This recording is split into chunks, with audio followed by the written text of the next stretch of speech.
Hello guys, welcome all of you. Welcome बच्चा party. आज हम लोग बात कर रहे हैं potential energy in an external field. किसी एक्सटर्नल फील्ड में पोटेंशियल एनर्जी क्या होगी उसको पता करेंगे। हम लोगों ने इंटरनल फील्ड या इंटरनल सिस्टम में पोटेंशियल एनर्जी चेंज पढ़ रखा है या हमने पढ़ लिए हैं पहले से लेक्चर्स में। आज हमको ये पता करना है कि एक्सटर्नल फील्ड में पोटेंशियल एनर्जी का क्या होगा। ठीक है। अब बच्चा पार्टी, बड़ी इंटरेस्टिंग बात है कि हम लोगों ने क्या किया। देखो, in section 2.7 the source of electric field was specified, the charges and their locations and the potential energy of a system of those charges are determined. मतलब हमने हर कुछ पढ़ रखा है कि चार्ज कहाँ होगा और पोटेंशियल एनर्जी का क्या होगा, ये हमने पढ़ रखा है। we ask a related but a distinct question: what is the potential energy of charge q in a given field? किसी given field में चार्ज के ऊपर क्या पोटेंशियल एनर्जी रहेगी। This question was in fact the starting point that led us to the notion of electrostatic potential, but here we address this question again to clarify in what way it is different from the discussion in section 2.7। हमने 2.7 में already सब discuss कर लिया, potential energy क्या होगी। आप लोगों को याद नहीं है तो मैं थोड़ा यहाँ दिखा देता हूँ। हमने लास्ट लेक्चर में डिस्कस किया था कि जो चार्ज रहेगा, चार्ज पे पोटेंशियल एनर्जी क्या होगी, है ना। जैसे Q1 है, ये Q2 है, Q3 है, तो टोटल चार्ज क्या होगा, ये सब हमने डिस्कस कर रखा है। ठीक है, ये रहा 2.7। ठीक है, अब हमने ये डिस्कस ऑलरेडी कर रखा है, तो अब हम अलग से क्यों पढ़ रहे हैं इसको। समझ में आ रही बात। अब अलग से पढ़ने की जरूरत क्या है, इसको हम डिस्कशन में लेंगे। The main difference is that we now concerned with the potential energy of a charge in an external field। आखिरकार सब कुछ एक्सटर्नल फील्ड के चार्ज पे डिपेंड कर रही है। अगर एक्सटर्नल फील्ड है तो उस पर क्या होगा पोटेंशियल एनर्जी का। This external field E is not produced by the given charge whose potential energy we wish to calculate। मतलब जो चार्ज रखा है उस चार्ज के कारण पोटेंशियल एनर्जी नहीं बन रही है, ये बाहर से ही है। E is produced by source external to given charge। मतलब बाहर वाले जो बाहर एक्सटर्नल सोर्स रखा है उस सोर्स से ये इलेक्ट्रिक फील्ड बन रही है, ना कि अंदर वाले चार्ज से। The external source may be known but often they are unknown. ये जो बाहर का इलेक्ट्रिक फील्ड है, एक्सटर्नल सोर्स है, वो नोन भी हो सकता है या ज्यादातर अननोन होता है वो, और कोई बड़ी बात नहीं है। ठीक है, what is specified is the electric field E or electrostatic potential V due to the external source। external source के कारण जो electrostatic field या potential बनेगा वो हमें जानना है। we assume that the charge Q does not significantly affect the source। हमको ये मानना पड़ेगा कि जो चार्ज Q है उसको ज़्यादा कुछ इलेक्ट्रिक फील्ड से फर्क नहीं पड़ता। This is true if Q is very small. अगर चार्ज बहुत छोटा है तब तो सही है। देखो, मैं एक बात बताता हूँ, चार्ज छोटा है, बाहर एक्सटर्नल फील्ड है, तो एक्सटर्नल फील्ड का चार्ज क्यू पे कोई ज्यादा इफेक्ट नहीं आएगा। समझ में आया। And external source are held fixed by other unspecified force. और जो बाहर का एक्सटर्नल सोर्स है वो भी क्या है, दूसरी चीजों से बाहर के फील्ड से या बाहर किसी अदर फैक्टर्स के कारण वो न्यूट्रलाइज हो रखा भी है। मतलब चार्ज अगर कम है या बाहर वाले सोर्स को आपने किसी तरह से सेटल कर रखा है, तो दोनों ही केसेस में आपको कुछ इफेक्ट दिखेगा नहीं चार्ज पे इलेक्ट्रिक फील्ड का। ठीक है, even if Q is finite, Q की कोई वैल्यू है, it influence on the external sources may still be ignored in the situation when very strong source far away at infinity produce a field E in the region of interest।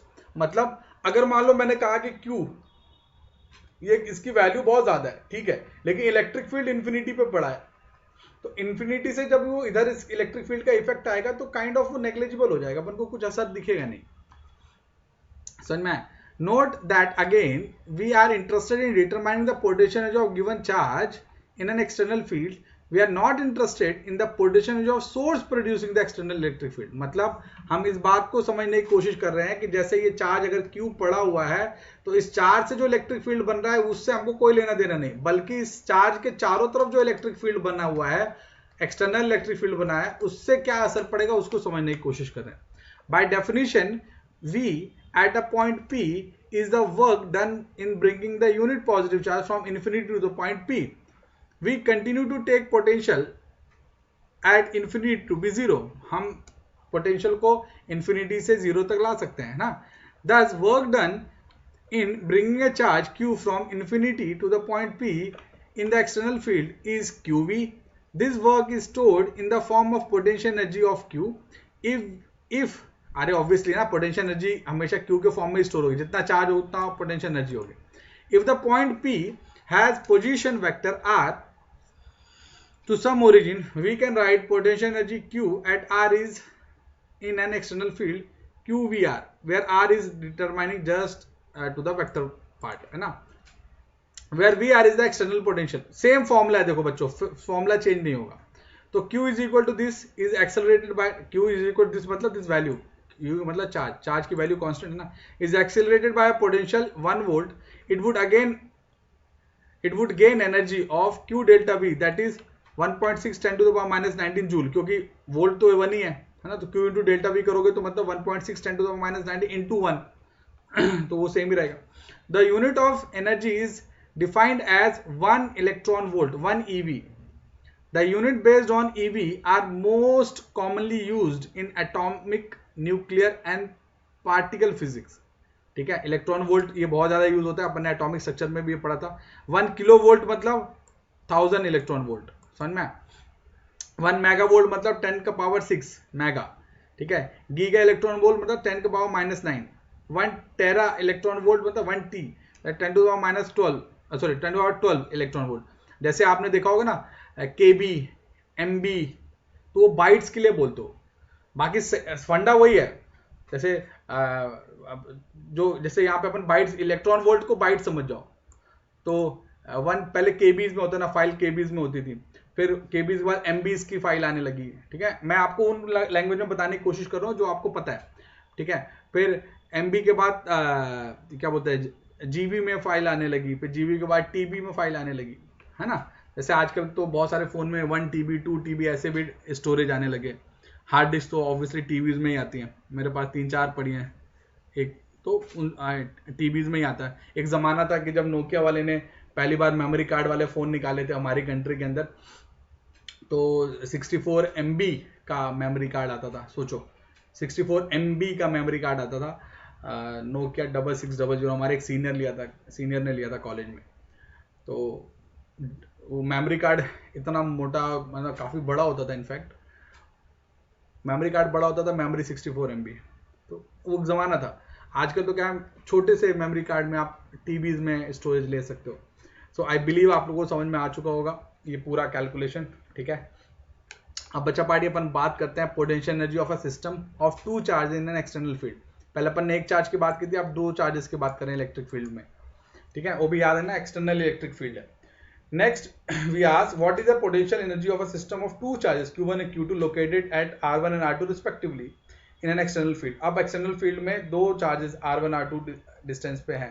ठीक है, first we calculate the work done in bringing the charge Q1 from infinity to R1. मतलब Q1 charge को infinity से R1 distance पर लाने में कितना लगा, फिर ऐसे Q2 की लेके करेंगे. ठीक है, next we consider the bringing Q2.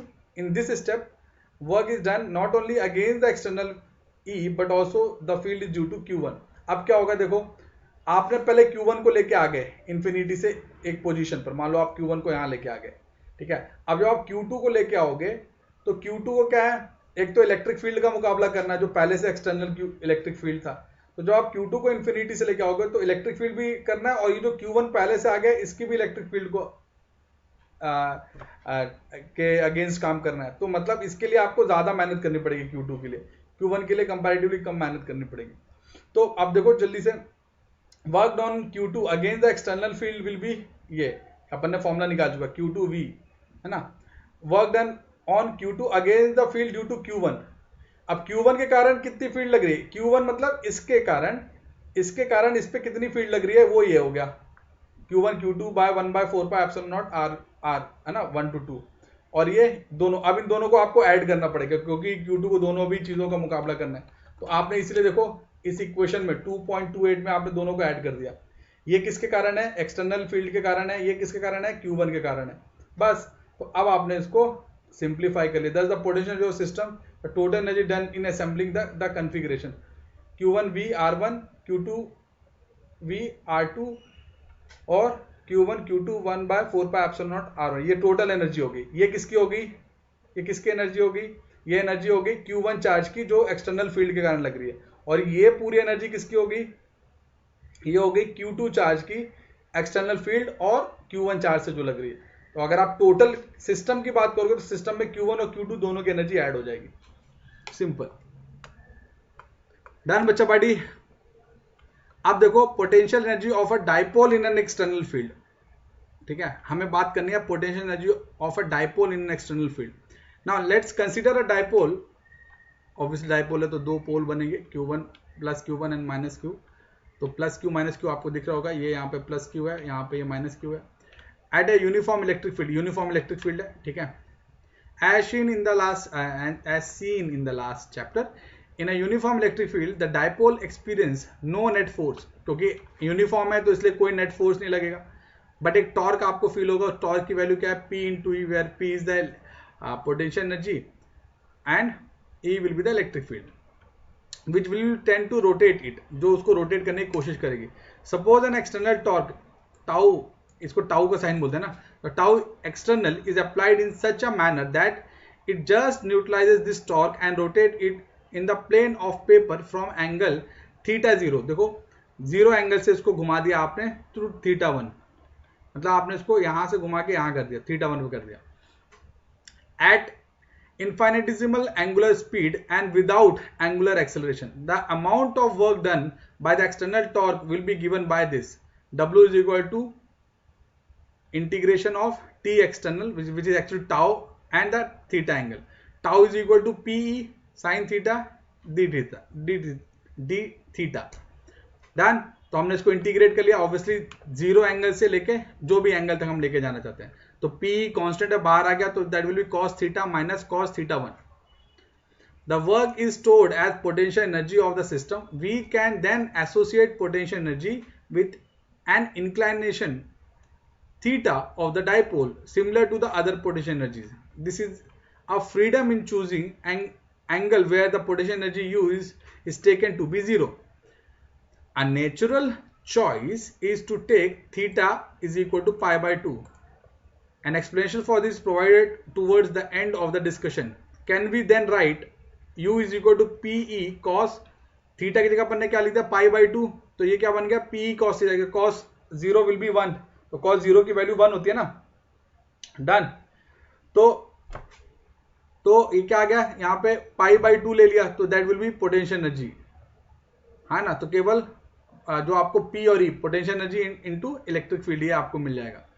This expression can alternatively to be understood also from equation 2.29. We can apply 2.29 to the present system of charges plus Q and minus Q. The potential energy expression then leads to U dash theta is equal to Q into V R1 minus V R2 minus Q square by 4 pi epsilon naught 2a. Here R1 and R2 denote the position vector of plus Q and minus Q. Now the potential energy difference between position R1 and R2 equal to the work done in bringing the positive charge against the field will be R2 to R1. अरे जहां से R2 से R1 पर आप उस charge को लेके जा रहे हो ना, the displacement parallel to the force will be 2a cos theta. ये पूरा वेक्टर रिलेटेड है बच्चा पार्टी, घबरा मत जाना। तो आप ये सोच रहे होगे कि हम क्या कर रहे हैं, हम दो चार्जेस को एक इलेक्ट्रिक फील्ड में घुमा रहे हैं बस। V R1 minus V R2 is equal to minus E into 2a cos theta, ये फॉर्मूला आपका फाइनल बनेगा, ठीक है। सो हमारा जो U डैश है वो क्या हो जाएगा, that is minus P cos theta minus Q square 1 by 4 pi epsilon naught 2a that is equal to minus P minus Q square, क्योंकि इस ये जो माइनस P cos theta है ना, ये वाला मैं सर्कल बना देता हूँ। इसको तो अपन ने पहले ही प्रूफ कर रखा है, इसको अपन ने पहले ही प्रूफ कर रखा है कि that is equal to P, तो हमने इसकी जगह P रख दिया और ये तो एज इट इज है। Done. We note that U dash theta differs from U theta by quantity which is just a constant for a given dipole. Since a constant is significant for the potential energy, we can drop the second term and it then reduces to equation 2.32. We can now understand why we took theta is equal to pi by 2. In this case, the work done against the external field in the bringing the plus q2 minus and minus q are equal and opposite and cancel out. obviously dipole में ये होगा, तो dipole में क्या है, दोनों पोल लगे हैं, प्लस वाला कुछ जनरेट करेगा तो माइनस वाला उसको बैलेंस कर देगा, तो net work will be zero. Done. So guys now we have to jump into the part of electrostatic conductors. Actually मैं यही शुरू करना चाहता था, आज का टाइम हो चुका, तो अपन मिलेंगे अगले लेक्चर में and will talk about electrostatic conductors. यहां से अपन कैपेसिटेंस की तरफ एंटर करने वाले हैं. तो इलेक्ट्रिक फील्ड वाला part is absolutely kind of over. So we are very close to enter into the part of capacitance. बहुत ही इंटरेस्टिंग टॉपिक है, आपको यकीनन मजा आएगा. हो सकता है कि आपको समझने में दिक्कत आए, क्योंकि वेक्टर से रिलेटेड इलेक्ट्रिक फील्ड के कॉन्सेप्ट को समझने के लिए आपको 2-3 बार पढ़ना पड़ेगा. पढ़ लेना, डाउट है तो पूछ लेना. मिलते हैं अपन अगले लेक्चर में. Will talk more about this chapter. Until then bye guys, bye, take care, bye everyone.